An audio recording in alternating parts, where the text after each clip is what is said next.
एवढी ख्याती केली इंद्रचंद्रासी म्हणे बाहुली अमरपुरीची केली घरकुली हो. ही ढालगज म्हणजे कोण? आता ढालगज शब्द सरासरी महिला मंडळ भांडणामध्ये वापरतात. अगं ढालगज ये असं म्हणून. ढालगज हे मायेला शब्द वापरलेला आहे. माया, माया उत्पन्न झाली. आणि ही माया म्हणजे साधी नाही माया. या मायेनं एवढा मोठा खेळ केला. तुम्ही आम्ही किस खेत की मुली चांगले चांगले खांद्यात पाडले मायेने. माया एवढी मोठी झाली, त्या मायेनं चांगल्या चांगल्याला खेळ दाखवला. आणि मांडला बी खेळ असा मांडला कसा? स्वर्ग मृत्यू पाताळ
मायेनं. काय? स्वर्ग मृत्यू पाताळ याचा मंडप घातला हो.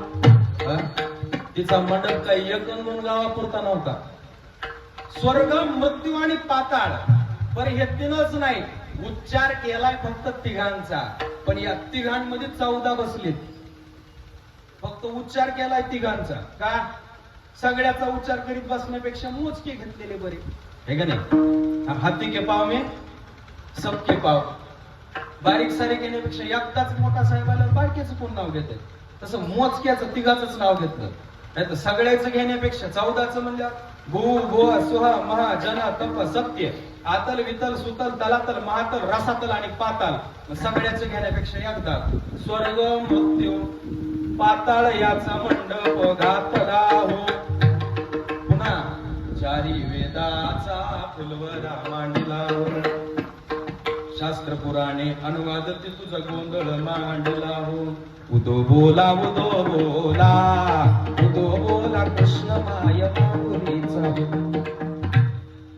मायेनं एवढा मोठा गोंधळ घातला. लक्षात येत आहे का? त्याच्यामुळं मायेनं मग आवाज पांगाला थोडं विकू कमी कर. त्यामुळे आळंदीमध्ये सुद्धा विचार करा. पहिल्यांदा ठीक आहे, पहिल्यांदा आळंदीमध्ये मायाच येणार होती जन्माला. मायाच येणार होती. मायानं ठरवलं होतं मलाच यायचंय. पण मायेला माहिती होतं मी पुढं गेले हे पाठीमागं 3 जण दगा देते. म्हणून पहिल्यांदा 3 जणांना पुढे पाठवलं आणि शेवटी माया जन्माला आली. कोण? आदिशक्ती मुक्ताबाई. दासी जने लागे बाई. म्हणून मायेनं सगळ्यांना ताब्यात ठेवलंय. एवढंच नव्हतं,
कवना सकळ ही माया नागवे कवना.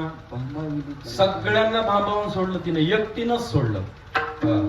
एकट्या मायेनं खेळ केला. नवे नवे सरळ बी नाही, उलटा सुलटा खेळ केला.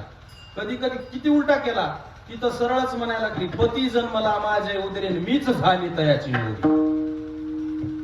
एवढा उलटा खेळ केला.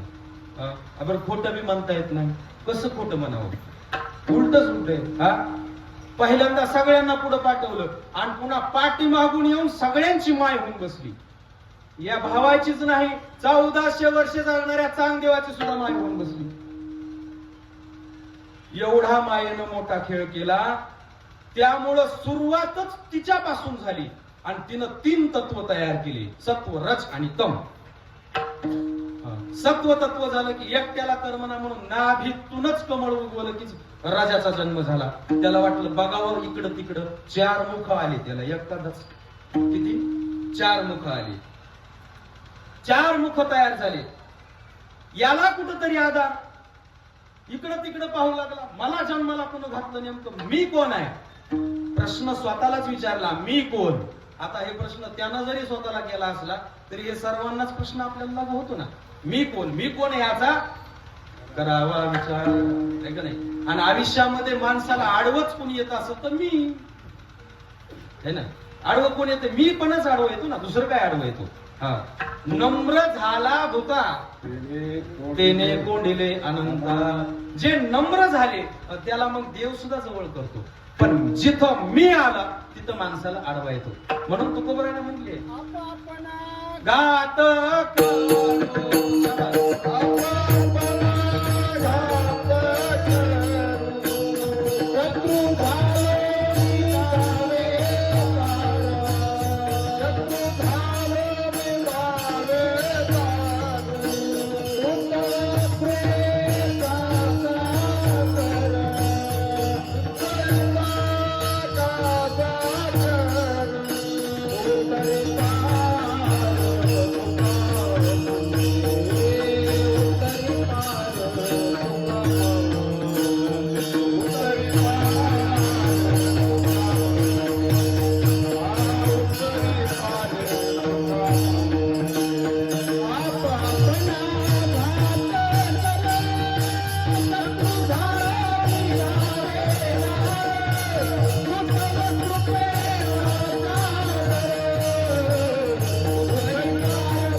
आपापना घात करो.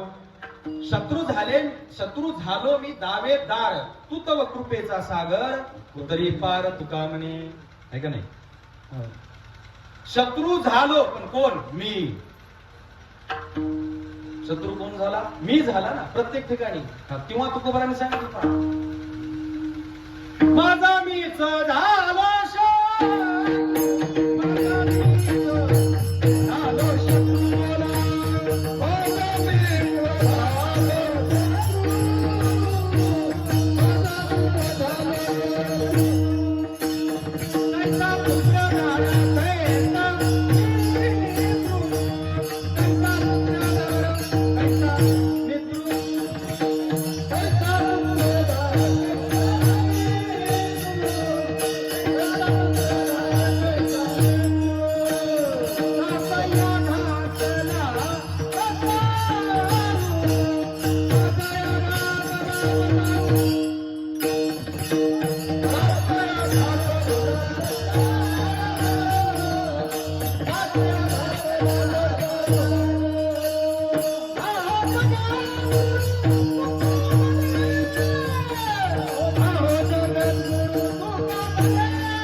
झालो शत्रू कैसा पुत्र दारा कैसा मित्र. माझा शत्रू कोण झालो? मीच झालो, दुसरं कोणी शत्रू नाही. माझा मी शत्रू आहे. का? कारण चूक करणारा मी असतो ना, त्याच्यामुळे दुसरं शत्रू कोण नाही, माझा मी शत्रू आहे. आयुष्य एकट्याला मला जगायचंय, बाकीचे फक्त सहकार्य करायला असतात. म्हणून स्वतःचा शत्रू जर कोणी असेल तर स्वतःच असतो. सुभाषितकार एका ठिकाणी म्हणतात ना, धनानी भूमो पशवश्य गोष्टी कार्याग्रद्वारे जन स्मशानी देवस्थितायाम परलोक मार्गे कर्माण गच्छन्ति जीव एक. शेवटच्या टप्प्यामध्ये स्पष्ट सांगितलं, कर्मानी गच्छन्ति जीव एक. बाकीचे फक्त सपोर्ट करायला वेळेपुरता. शेवटी एकट्यालाच जावं लागते. आणि प्रवास एकट्यालाच करावा लागतो. म्हणून कर्मानो गच्छन्ति जीव एक. त्या ब्रह्मदेवाने विचार केला की मी कोण आहे, याचा शोध लावण्यासाठी त्यानं त्या कमळाच्या देठामध्ये प्रवेश केला. देठामध्ये प्रवेश केला. अनंत वर्ष देठामध्ये प्रवास करून करून करून थकला आणि शेवटी आकाशवाणी झाली, षोडशो द्वादशो यस्य सह तस्मान ब्रह्महा. त्यावेळेस त्यानं स्पष्ट सांगितलं, वर्णमालिकेमधलं 16वं आणि 12वं अक्षर जोडा आणि करा. काय होतंय? इंग्रजीच्या किती 12 खड्या आहेत? 26. मराठीच्या किती?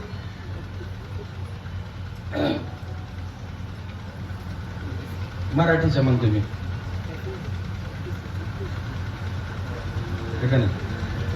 उद्या सकाळी जिल्हा परिषदला जाऊ, सगळेच शाळेमध्ये जाऊन विचारू मराठीच्या कितीत म्हणायचं जाऊन.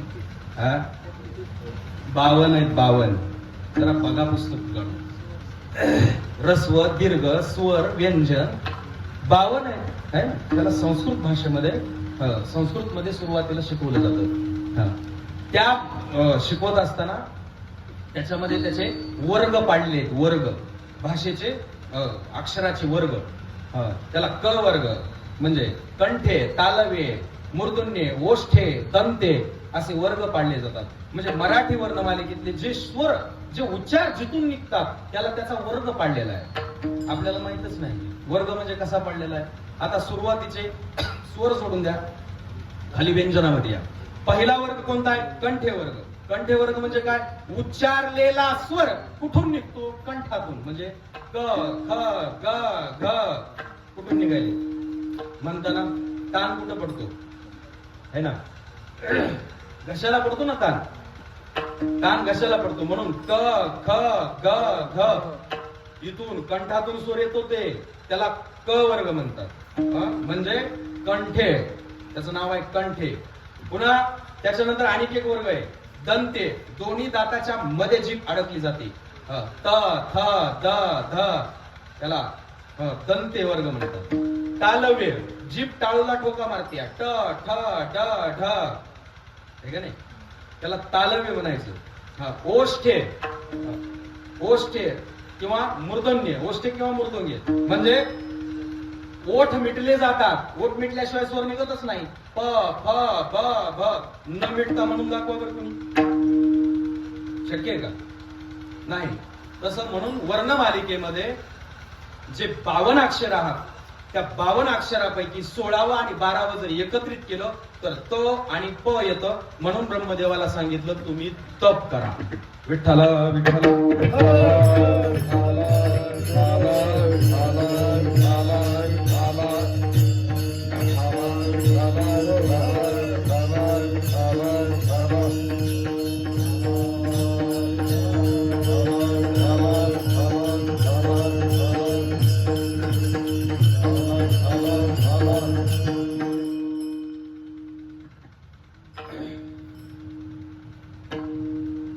त वर्ग, फ वर्ग म्हणून एका हिंदी भाषेकाराने सुद्धा सांगितलंय.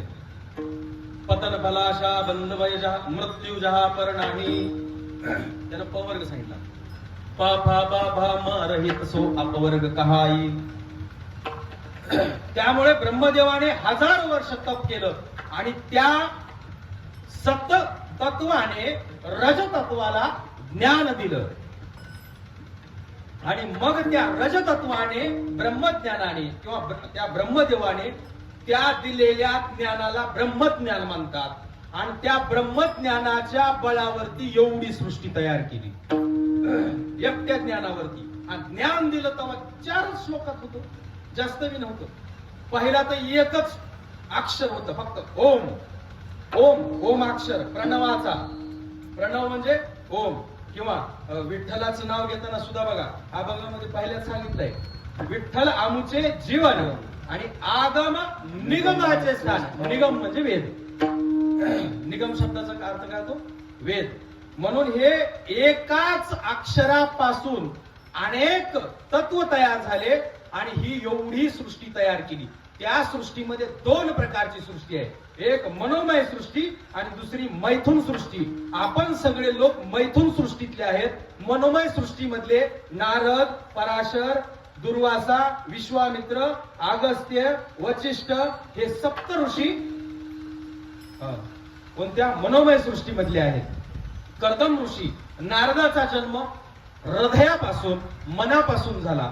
असे हे मनोमय सृष्टीतले वेगळे आणि आपण सगळे मनो आणि शतरूपा या दोघांच्या मिलनामधून तयार झालेली सृष्टी. आणि त्या सृष्टीमध्ये पुन्हा पहिल्या तत्वाला विसरल्यामुळे त्या तत्वाला जाणण्यासाठी भगवंताने स्वतः अवतार घेऊन मैथुन सृष्टीत जन्म घेतला आणि मैथुन सृष्टीमध्ये जन्म घेऊन लोकांना ज्ञान सांगायचा प्रयत्न केला. पण ते ज्ञान अवघड होतं, लोकांना पचलं नाही. त्याच्यामुळे सोपा मार्ग सांगितला, भक्तीचा मार्ग. पुन्हा त्याच तत्वाला साधारण पुरुष जन्माला येऊन लोकांना म्हणावं लागलं एवढं ज्ञान नको आम्हाला, साधी भक्ती पाहिजे पहिल्या चरणात.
पहिल्या चरणामध्ये सांगितलं आम्हाला नको ब्रह्मज्ञान, आणि काय नको नको आत्मस्थिती. आत्मस्थिती म्हणजे काय?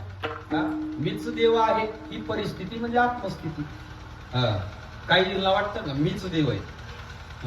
त्याच्यामध्ये बरेच रावणाला वाटत होतं मीच देव आहे. हिरण्यकश्यपूला सुद्धा वाटत होतं मीच देव आहे. आत्मस्थिती. काय पाहिजे? मी भक्त तू देव ऐसे करी, एवढंच पाहिजे आम्हाला, बाकी काही नाही. आणि जे जे ब्रह्माला जाणायला गेले बऱ्यापैकी ते मागच राहिले, अडकले. काहींनी तर ब्रह्माला जाणण्याच्या प्रयत्नामध्ये स्वतःचा जीव सुद्धा गमवावा लागला. सोपं आहे का ब्रह्म जाण? झाल्या सहस्र जिबा देव का हो विटेवरी उभा. शेष नागाला सुद्धा त्याच्या जिभेच्या 1000 तुकडे झाले, पण आणि ब्रह्माचा ठाव लागला नाही. ठीक आहे. आता रामायण चालू ना. रामायण ऐकलं असेल तुम्ही. रामायणामध्ये एक बया उठली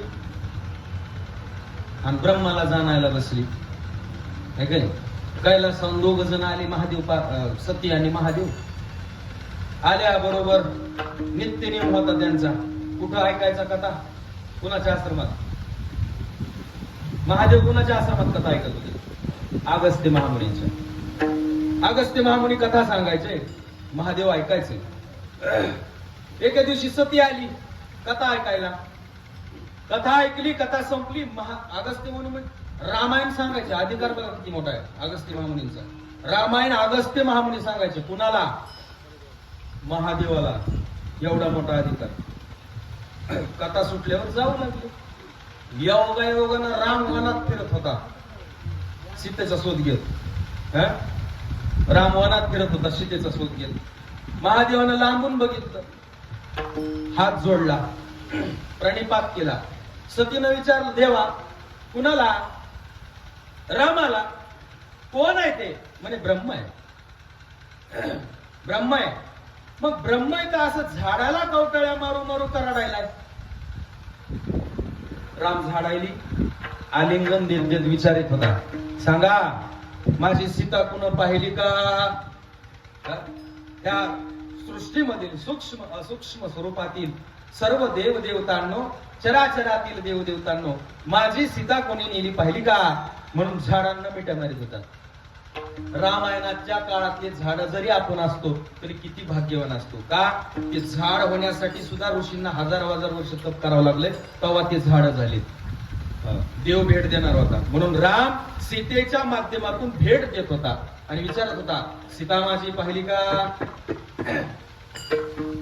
सतीनं विचारलं, महादेवा जर तो ब्रह्म आहे तर रडताय का? महादेव म्हणले, त्याची बायको चोरून नेली. सती म्हणली, देवा ज्याला स्वतःची बायको सांभाळता येत नाही ते ब्रह्म असते का? मला मान्य नाही, मला परीक्षाच घ्यायच्या म्हणली. महादेव म्हणले, नादी नको लागू, कुणाच्या बी नादी लाग, त्याच्या नादी नको लागू, लय मोठा खेळ दाखवीन ते. नाही म्हणली, परीक्षाच घ्यायच्या मला. घे. नट्टापट्टा चांगला केला, वाटत जाऊन थांबली. लक्ष्मणानं बघितलं, सीता सारखी दिसायला लागली. लक्ष्मण म्हणला, दादा वहिनी दिसायल्यात. रामाने पाहिलं तीच ओळखीलं. चालत चालत पुढे गेले. तिला म्हणले, तू का आई? तू इथं का आलीस आई? आई म्हणून शब्द उच्चारला. तू का आई? सतीला वाटलं ओळखलं मला. खाली मान घालून महादेवाकडे गेली आणि महादेवाला म्हणली, ओळखलं? महादेव म्हणले, मी पहिलेच सांगितलं होतं जाऊ नको, ओळखीत आहे ते. नाही म्हणली, यावेळेस जरा मेकअप चांगलं झालं नव्हतं, चांगल्या ब्युटी पार्लरला जाऊन येते आणि सीतेचं रूप धारण करून येते. महादेव म्हणले, नादी नको लागू, बघूच म्हणले, मला परीक्षाच घ्यायच्या, घे म्हणले. गेली, परत सीतेचं रूप धारण केलं, परत वाटत जाऊन थांबली. लक्ष्मणानं पाहिलं आणि रामाला म्हणला, देवा रामा भावा परत भाभी दिसायल्यात, वहिनी दिसायल्यात. राम आता मात्र चिडली. ताड ताड ताड ताड करत तिच्या जवळ गेले आणि तिला म्हणले, सारखं पुढे यायलीस, येडीस का? आणि ती येरमाळ्याची येडाई तिथं झाली. आणि ती पहिली तुकाई म्हणजे तुळजाई तुळजापूरला तिथं झाली. त्यावेळेस मात्र सतीनं आता ओळखलं, आपल्याला हे ओळखायला लागलाय. वापस आली. महादेवानं सांगितलं, बाई तुला मी 1000 वेळेस सांगितलं होतं त्याच्या नादी लागू नको, ओळखीत आहे. हा आता याचा परिणाम भोगावा लागेल म्हणजे तुला. देवाची परीक्षा घेणं एवढं सोपं आहे का? हा ब्रह्माची परीक्षा घेतलीस एवढं सोपं आहे? कैलासाला गेले, डाव्या हातचं आसन उचललं महादेवानं, कुणाचं? पत्नीचं, सतीचं, आणि समोर टाकलं. का? पत्नीचा कायमचा त्याग करून टाकला महादेवानं. सतीचा कायमचा त्याग करून टाकला. का त्याग केला सांगतो, ऐका. महादेव म्हणतात, माझं आराध्य, माझं दैवत राम आहे. महादेव म्हणतात, माझं दैवत राम आहे. आणि शास्त्रामध्ये 5 बाप सांगितलेत. 5 बाप. जन्म दिलेला बाप, जन्म दिलेला बाप, मोठा भाऊ बापाप्रमाणे असतो. जन्म दिलेला एक बाप, 2 झाले. गुरु बाप असतो, ठीक आहे. गुरु बाप असतो, जन्म दिलेला बाप आणि जन्म दिलेली माय हे एक. मोठा भाऊ आणि मोठ्या भावाची पत्नी मायबापाप्रमाणे असतात. गुरु आणि गुरुची पत्नी मायबापाप्रमाणे असतात. 3 जगाचा राजा किंवा आपल्या प्रांताचा राजा, राजा आणि राजाची पत्नी राजमाता राजपिता असतात. 4 आणि स्वतः परमात्मा आणि परमात्म्याची पत्नी माया ही माता पित्याप्रमाणे असतात. हे 5 पती, 5 पिता आणि 5 माता असतात. तसं राम माझे गुरु आहेत, त्याच्यामुळे बापाप्रमाणे आहे. आणि सीता ही गुरुची पत्नी आहे, माईप्रमाणे आहे. माझ्या बायकोनं माझ्या माईचं रूप धारण केलं 1दा 2दा, त्याच्यामुळे मी माझ्या पत्नीचा कायमचा त्याग करतो. लक्षात आलं ना माझं बोलणं? माझ्या पत्नीनं माझ्या आईचं 2दा रूप धारण केलं, म्हणून कायम स्वरूपीचा पत्नीचा त्याग महादेवानं केला. इथं आपल्याच घरात अंगात आलं की हे उठून बसते, तिला म्हणते काय चुकालय माय. रातभर झाड खेळायला तिचाच मला कुठालाय, तिला म्हणते काय चुकालय माय. कसं होईल? कसा महादेवाचा आदर्श घ्यावा? लक्ष द्यायला का? विठ्ठल विठ्ठल.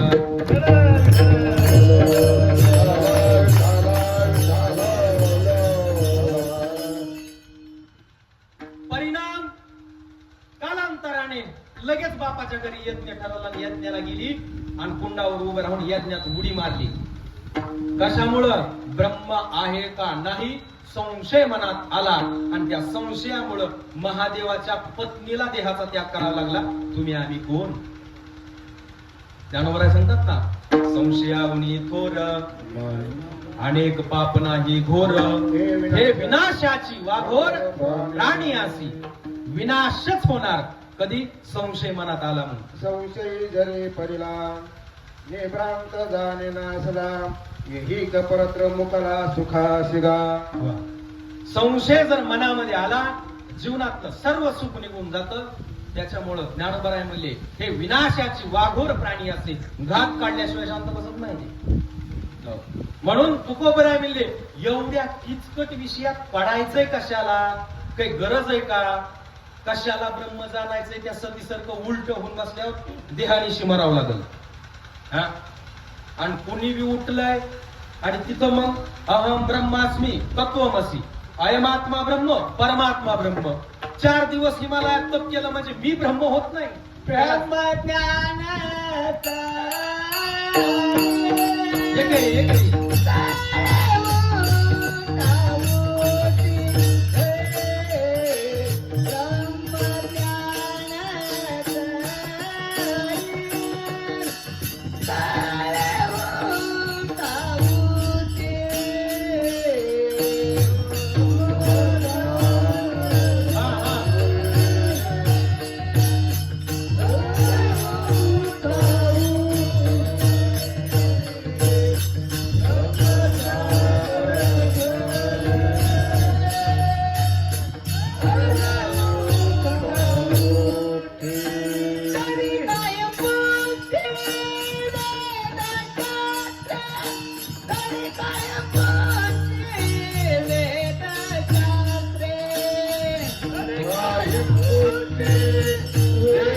काय प्रमाण? ब्रह्मज्ञान जरी कळे उठावती ब्रह्मज्ञान जरी कळे उठावटी तरी काय वेदशास्त्र वेदशास्त्राला विचारून जरी पुष्टी केली तरी ब्रह्मज्ञानाचा मेळ लागत नाही.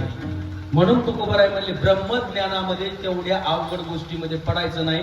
आणि कलियुगामध्ये माणसं सगळी साधारण असल्यामुळं तेवढं ज्ञान ग्रहण करायला बुद्धी आपली तिथपर्यंत पोहोचत नाही. का?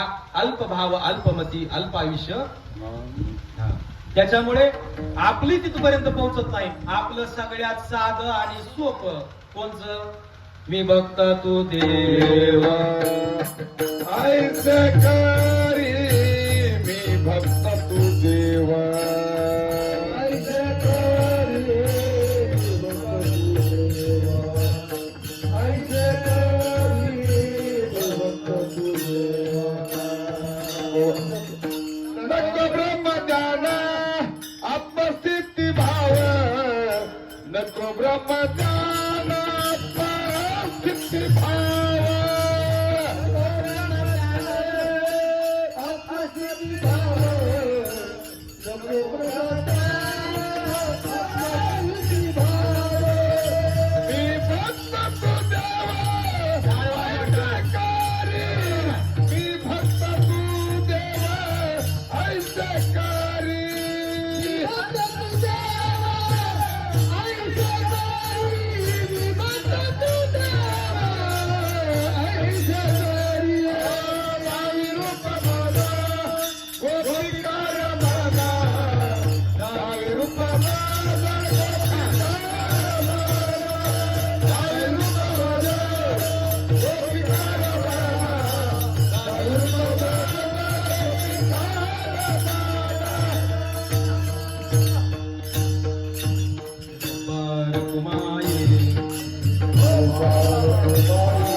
ब्रह्म खूप अवघड आहे जाणण्यासाठी.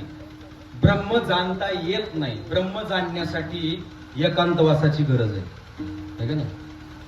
पाऊस येईल आहे ना, जाऊ दे. भिजायसारखं असलं तर फक्त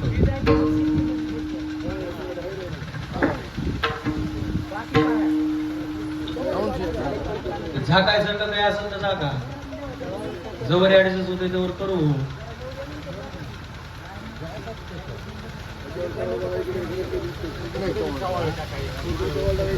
यज्ञात भवती पर्जन्य. यज्ञ सफल झाला, पाऊस येतो, शास्त्राचा नियम आहे. आज सफल झाला.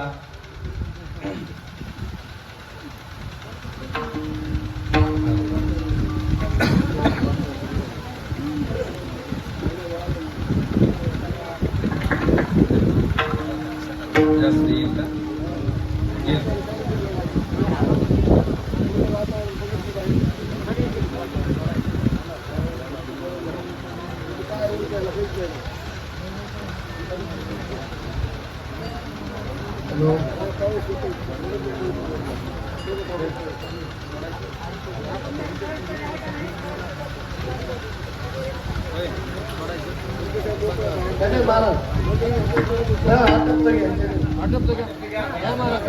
ज्ञानेश्वर माऊली